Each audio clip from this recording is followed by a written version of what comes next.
मैं हूँ डॉक्टर जयंती तुमसी। मैं ब्रेस्ट कैंसर स्पेशलिस्ट हूँ at BGS global hospital Bangalore. आज मैं जो विषय पे बात करने वाली हूँ वो है ब्रेस्ट कैंसर। ब्रेस्ट कैंसर हमारे देश में इसका इंसिडेंस बढ़ रहा है, जैसे सबको पता है तेज़ी से बढ़ रहा है। वर्ल्ड हेल्थ ऑर्गेनाइजेशन WHO जो है उनके स्टैटिस्टिक्स के अकॉर्डिंग टू उनके स्टैटिस्टिक्स ईयर 2012 में 1.45 लाख न्यू केसेस, नए केसेस उस साल में ब्रेस्ट कैंसर के हम लोगों ने डायग्नोज किए हैं हमारे देश में। लेकिन जो हमें what we need to really focus on is that इसमें आधे से ज़्यादा महिलाओं की डेथ हो जाती है ये डिज़ीज़ के कारण। और ये इसकी वजह क्या है? क्योंकि मोर देन 60% जो महिलाएं हैं जब डॉक्टर के पास आती है वो डिज़ीज़ ऑलरेडी स्टेज 3 या स्टेज 4 में जा चुका रहता है। लेकिन यही कंपैरिजन हम वेस्टर्न कंट्रीज से करें तो यानी USA या इंग्लैंड UK में जब हम देखेंगे तो इसका इंसिडेंस ज़्यादा होने के बजाय ये जो महिलाएं हैं ज़्यादा से ज़्यादा महिलाएं स्टेज 1 या स्टेज 2 में डायग्नोज हो जाते हैं। इसकी वजह से उनके क्योर रेट्स भी ज़्यादा है। डेथ जो है, नंबर ऑफ डेथ्स जो है ऐसे कंट्रीज़ में हमारे देश से भी बहुत कम है। लेकिन ये जल्द से जल्द डायग्नोज करना बहुत आसान है और ये हर महिला को समझना चाहिए कि कैसे किया जाता है। सो ब्रेस्ट कैंसर यानी क्या होता है, उसके सिम्टम्स क्या है, उसके साइंस क्या है। ये एक गांठ के रूप से एक हमारे ब्रेस्ट में दिखाई पड़ सकता है। ये जो गांठ है, जो शुरुआत होती है, इसमें दर्द नहीं होता है। पेनलेस लंप बोलते हैं इसे, जिसमें दर्द नहीं होता है। यही कन्फ्यूजन होता है बहुत सारी लेडीज़ को। वो डायग्नोज भी करते हैं कि उनके ब्रेस्ट में गांठ है, लेकिन दर्द नहीं होता है। इसके लिए डॉक्टर के पास जाना ज़रूरी नहीं समझते हैं और जब तक वो डॉक्टर के पास आते हैं वो स्टेज उसका बढ़ जाता है। सो अगर ब्रेस्ट में गांठ दिखाई पड़े, इसमें दर्द हो या ना हो, कोई गांठ दिखाई पड़े तो तुरंत डॉक्टर के पास जाके उसका जांच कराना बहुत महत्वपूर्ण है। दूसरा सिम्टम हो सकता है कि जो स्किन में जो चेंजेस है, नॉर्मली जो स्किन रहता है स्तन पे वो स्मूथ रहता है, उसमें कुछ चेंज आ सकता है। चेंज यानी वो डिम्पलिंग और पकरिंग जो बोलते हैं, यानी अंदर की तरफ खींचा हुआ हो सकता है या उसमें रेडनेस लाल रंग का हो सकता है या बहुत ड्राई होके उसमें खुजली हो सकती है। ये भी कुछ ब्रेस्ट कैंसर के साइंस एंड सिम्टम्स हो सकते हैं।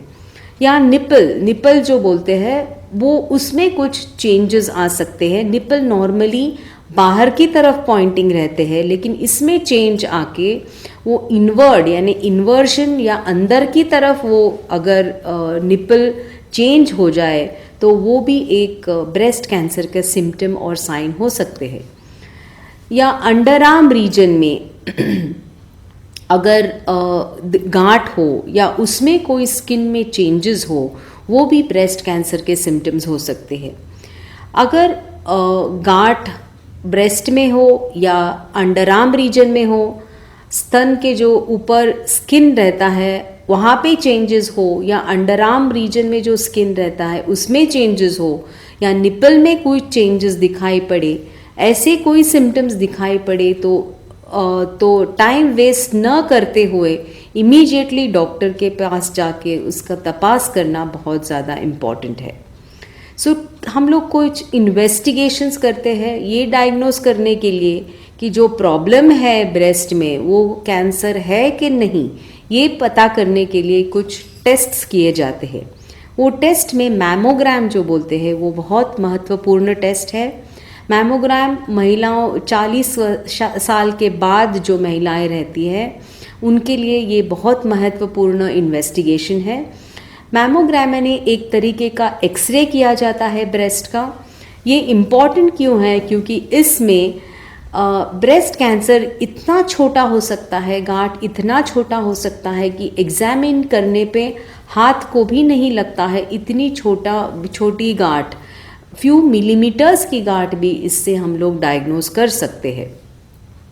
मैमोग्राम एक टेस्ट है, उसके साथ हम ब्रेस्ट अल्ट्रासाउंड या सोनो मैमोग्राम करते हैं या ब्रेस्ट एमआरआई स्कैन करते हैं। और सेकेंड जो इन्वेस्टिगेशन है उसको बोलते हैं बायोप्सी, यानी जो गांठ रहता है उसके अंदर एक छोटी सी सुई डाल के उसमें से थोड़ा टिश्यू निकाल के माइक्रोस्कोप के अंडर उसको इन्वेस्टिगेशन करके ये गांठ जो है कैंसर है कि नहीं उसका पता किया जा सकता है।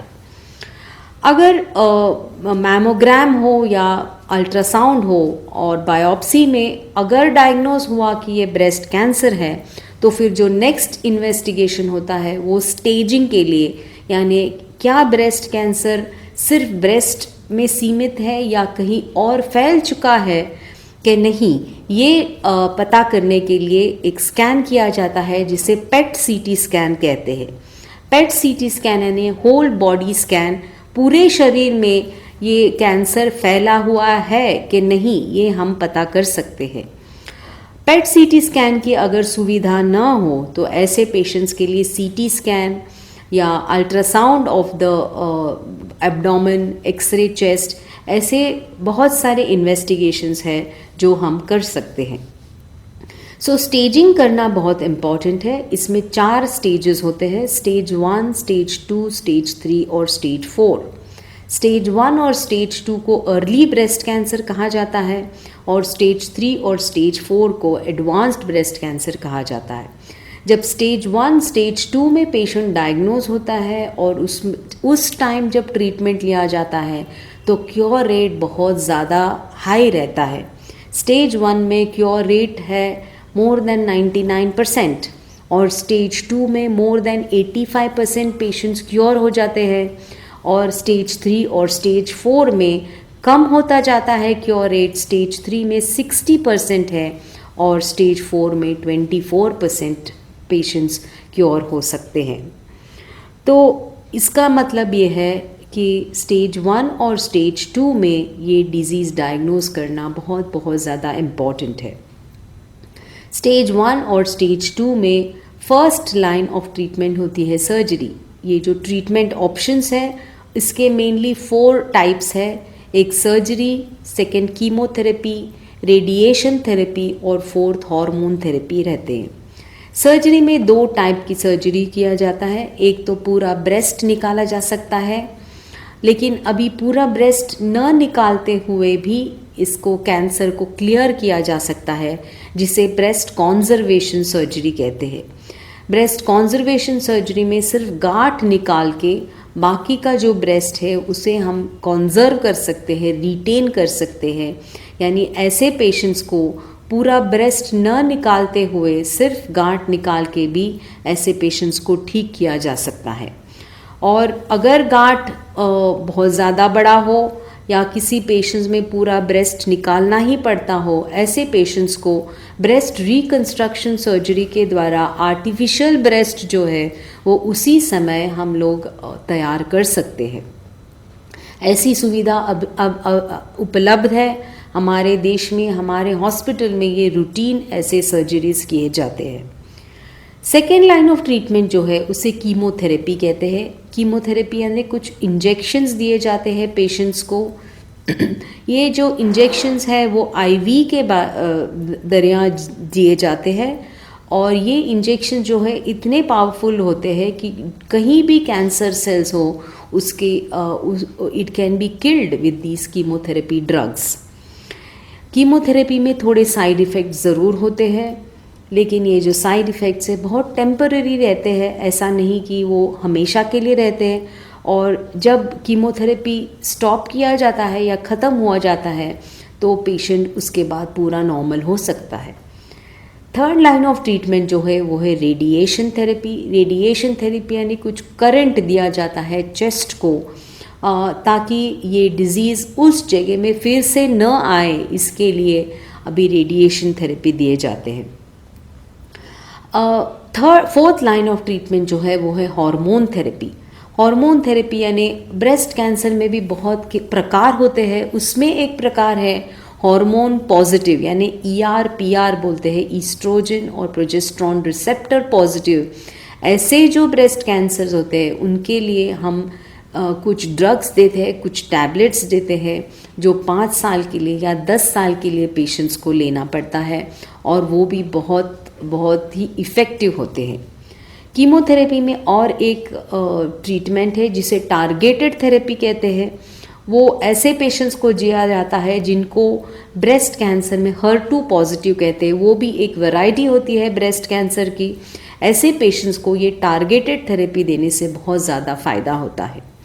तो अभी इतने एडवांस ट्रीटमेंट टेक्निक्स हैं, advance surgical techniques, advanced chemotherapy drugs, advance radiation techniques और हार्मोन थेरेपी की वजह से बहुत ज़्यादा से ज़्यादा महिलाएं क्योर होने के चांसेस बहुत ज़्यादा है। लेकिन इसके लिए प्रिवेंशन बहुत ज़्यादा इम्पॉर्टेंट है। तो ये अर्ली डायग्नोज जो मैं कह रही हूँ, कैसे डायग्नोज किया जाता है, इसके लिए थोड़े स्टेप्स हैं। हर महिला 20 साल के बाद महीने में एक बार ब्रेस्ट सेल्फ एग्जामिनेशन ज़रूर करे। ब्रेस्ट सेल्फ एग्जामिनेशन यानी खुद ब्रेस्ट एग्जामिन कर सकते हैं। ये हर 20 साल के बाद जो भी महिलाएं हैं महीने में एक बार करना ज़रूरी है। और जो महिलाएं 40 से ज़्यादा उम्र की हो वो साल में एक बार मैमोग्राम ज़रूर कराए।